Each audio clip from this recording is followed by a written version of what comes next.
How concerned are you about the lasting impact playing could have on your brain?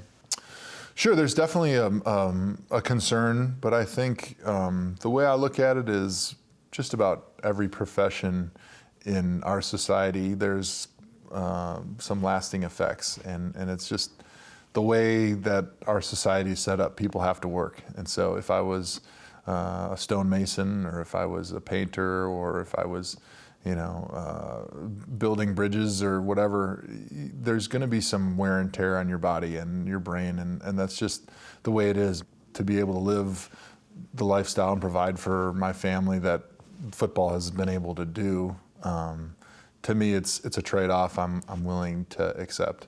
Right. I mean, some jobs have much Well, I mean, look at you. You sit in a chair all day. Your hip flexors are probably short. You probably have a bad back. You probably have to have the standing desk. I mean, all that travel, can you imagine? The brain, I mean, how do you survive the lack of oxygen up in the air? Right, exactly. It's terrible. I feel bad for you. Are you worried about your brain?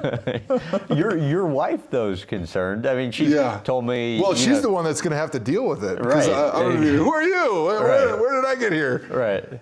But I mean, she's told me, like, you guys will be driving and you'll get upset and she'll be like, that's it, it's starting, CTE. And you'll be like, no, somebody just cut me off.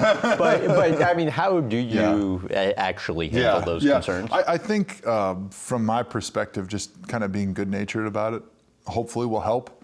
I definitely expect memory loss, I think.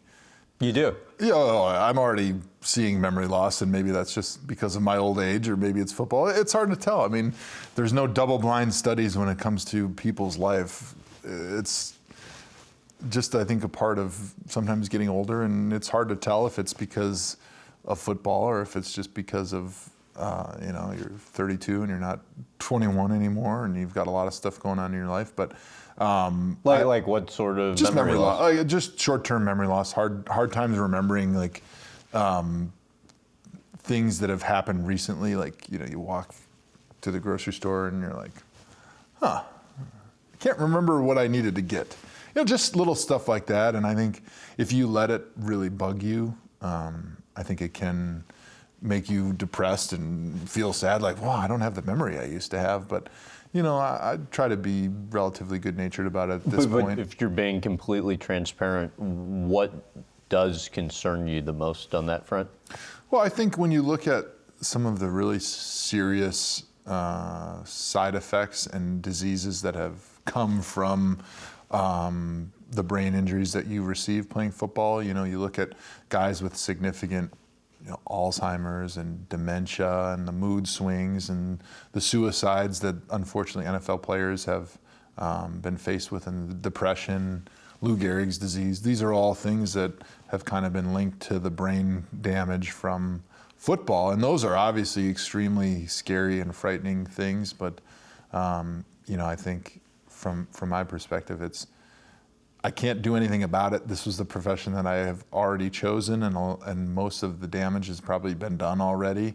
And so what are the things that I can do to try to minimize my chances of having those negative effects down the line, and then do everything I possibly can, and then I just can't worry about it. I just have to accept it. But I do hope that medicine continues to improve, and so in 10 years, maybe they'll be able to fix my body better than they did for the poor guys that are crippled up from playing in the NFL in the 60s and the 70s. How much do you practice now the last month of the season? As little as possible. I try to take the beating off of my body as much as possible towards the end of the season, because like you said, those hits do add up, and it's so much worse as you get older. And it's better to save whatever hits you have left in your body for game day towards the end of the season. And tell what your Ferris Bueller's day is. Well, the guys like to tease me a lot because I'll take one practice day and I don't practice during the week on one day. And so I'll usually do my own workout and won't be on the field with the team. And so the guys like to tease me, especially the really super old media guys that played, that like to tease me about it because they never got a day off. So they call it the Ferris Bueller day off.